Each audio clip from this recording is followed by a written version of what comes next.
The live TV, सच सबसे आगे। नमस्कार, द लाइव टीवी आप देख रहे हैं, आपके साथ मैं हूं आदित्य कुमार। G20 सम्मेलन से हर एक देश अपने आप को किनारे कर रहा है। सऊदी और तुर्की ने भी पहले किनारा कर लिया था और अब चीन की जो बयानबाजी निकलकर सामने आई है वो भी चर्चा का विषय बनी हुई है। तो आखिर क्या वजह है कि ये देश अपने आप को अलग कर रहे हैं? आज इसी पर चर्चा हम करेंगे और जानने समझने की कोशिश करेंगे आखिरकार क्या वजह है। पहले चीन ने कश्मीर को विवादित क्षेत्र बताकर सम्मेलन से खुद को किनारे कर लिया। अब खाड़ी देशों तुर्की और सऊदी अरब भी सम्मेलन में भाग लेने से कतरा रहे हैं। इसकी वजह क्या है? इसकी बड़ी वजह है जो हम आज आपको बताएंगे। जम्मू कश्मीर में होने वाले ऐतिहासिक G20 सम्मेलन पर बाहरी ताकतों द्वारा भारत को नापाक घेरने की कोशिश की जा रही है। यानी जो बाहरी देश हैं वो भारत को घेरने की कोशिश कर रहे हैं। यह अपने आप में बड़ा सवाल है। और क्या वजह है इसकी? जो जम्मू कश्मीर में G20 सम्मेलन हो रहा है, क्या इसके पीछे वहां ना पहुंचने की कोई और वजह है या फिर भारत सरकार की नाकामी भी इसकी वजह हो सकती है? क्या कुछ है, ये बड़ा सवाल है। पहले चीन ने कश्मीर को विवादित क्षेत्र बताकर सम्मेलन से खुद का किनारा कर दिया। अब खाड़ी देशों तुर्की और सऊदी अरब भी सम्मेलन में भाग लेने से कतरा रहे हैं। पीटीआई की रिपोर्ट के मुताबिक तुर्की और सऊदी अरब ने अभी तक सम्मेलन में भाग लेने की इच्छा नहीं जताई है। मतलब वो भाग लेंगे या नहीं लेंगे, इस पर अभी भी संशय बरकरार है। पाकिस्तान पहले ही इस कश्मीर सम्मेलन में आयोजन को लेकर बखेड़ा खड़ा कर चुका है कि पहले ही जो कश्मीर में G20 का आयोजन हो रहा था, इसको लेकर पाकिस्तान पहले ही बौखलाया हुआ है, बवाल कर रहा है। अब चीन और खाड़ी देशों के कदम भी साफ हैं। बाहरी ताकतें कश्मीर पर राजनीति करने की कोशिश कर रही हैं।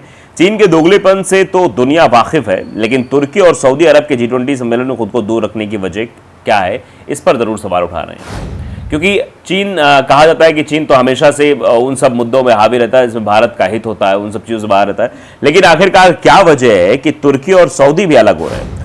दरअसल जम्मू कश्मीर में होने वाले G20 टूरिज्म वर्किंग ग्रुप की बैठक शुरू होने से 3 दिन पहले तक तुर्की और सऊदी अरब ने पंजीकरण नहीं कराया है।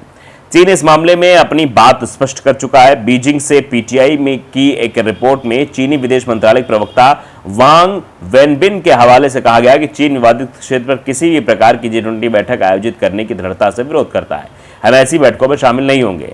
हालांकि तुर्की या सऊदी अरब से कोई आधिकारिक शब्द नहीं आया है। मतलब तुर्की और सऊदी की तरफ से कोई ऐसी बात नहीं कही गई जिस बात की वजह से लगे कि हाँ वो इस बैठक में शामिल नहीं हो रहे हैं, या उनकी इस बैठक में शामिल होने के पीछे वजह क्या क्या है।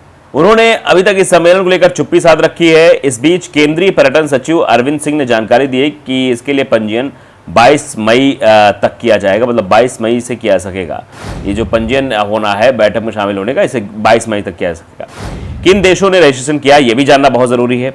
G20 सदस्यों के अलावा आतिथ्य देशों और कई अंतर्राष्ट्रीय संगठनों ने प्रतिनिधियों को आमंत्रित भी किया गया है। इसमें बांग्लादेश, मिस्र, Mauritius, Netherlands, Nigeria, Oman, Singapore, Spain और यूएई भी शामिल हैं।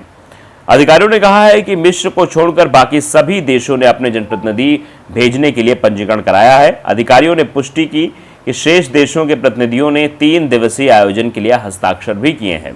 G20 में कौन कौन से देश हैं? भारत के अलावा G20 में अर्जेंटीना, ऑस्ट्रेलिया, ब्राजील, कनाडा, चीन, France, Germany, Indonesia, Italy, Japan, दक्षिण कोरिया, मैक्सिको, रूस, सऊदी अरब, दक्षिण अफ्रीका, तुर्की, यूनाइटेड किंगडम और संयुक्त राज्य अमेरिका और यूरोपीय संघ शामिल है।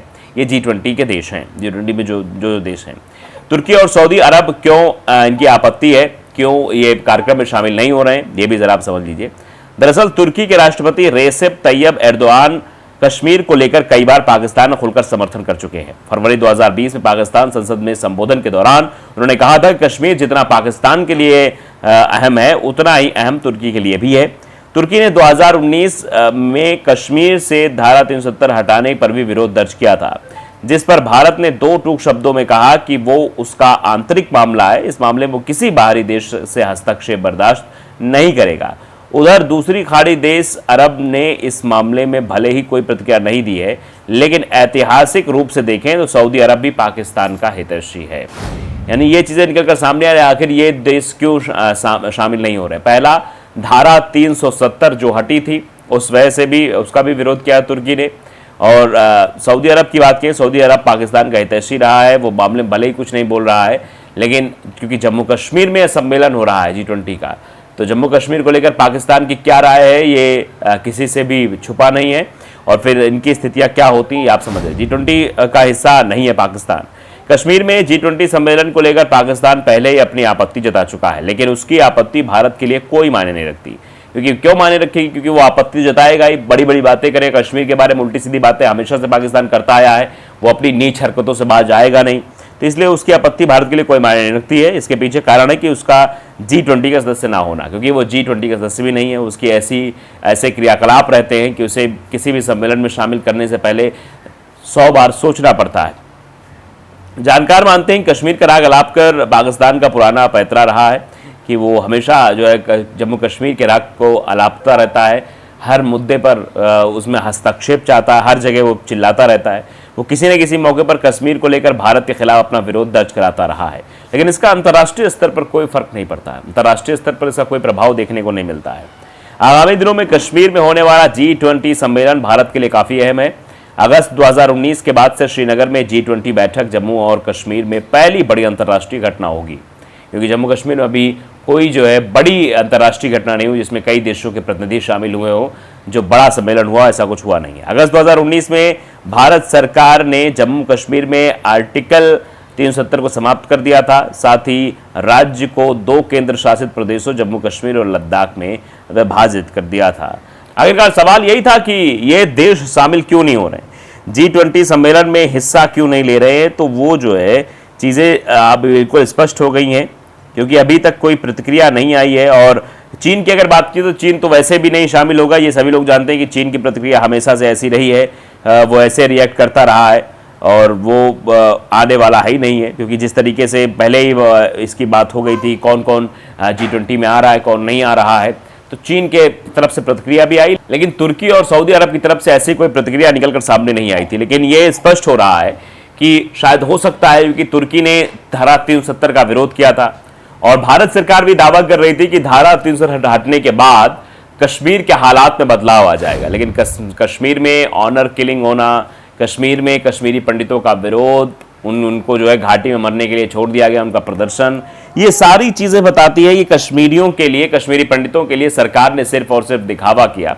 और शायद ये भी वजह हो सकती है सऊदी का शामिल ना होना, तुर्की का शामिल ना होना, कि जब भारत में या जम्मू कश्मीर में कश्मीरी पंडितों की जरूरत पड़ी है, उनका राजनीतिक इस्तेमाल, पॉलिटिकल टिश्यू पेपर के तौर पे जरूर इस्तेमाल किया गया, लेकिन उनका इस्तेमाल कभी भी उनके विकास के लिए या फिर उनका इस्तेमाल उनके लिए कुछ किया गया हो ऐसा दिखाई नहीं दिया। फिल्म भी बनी द कश्मीर फाइल्स, जिसमें उनके दर्द को दिखाया गया, ऐसा बताया गया, उसमें एक ही एंगल को प्रस्तुत किया गया, उस फिल्म को प्रोपेगेंडा भी कहा गया और उस फिल्म से कमाई का हिस्सा सब निर्देशक ने ही रख लिया।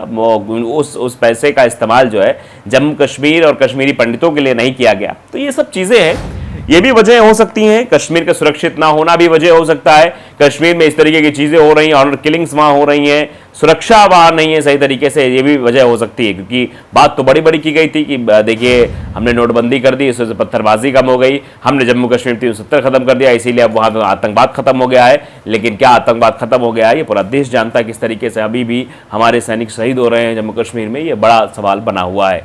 तो क्या ये वजह हो सकती है? फिलहाल तो चीन के बाद ये 2 देश हैं जिन्होंने अभी तक रजिस्ट्रेशन नहीं कराया है इस G20 सम्मेलन में शामिल होने के लिए। तो द लाइव टीवी अगर आपने सब्सक्राइब नहीं किया, सब्सक्राइब जरूर करिए, बेल आइकन दबाइए ताकि सच खबरें आप तक पहुंचती रहें। नमस्कार। द लाइव टीवी, सच सबसे आगे।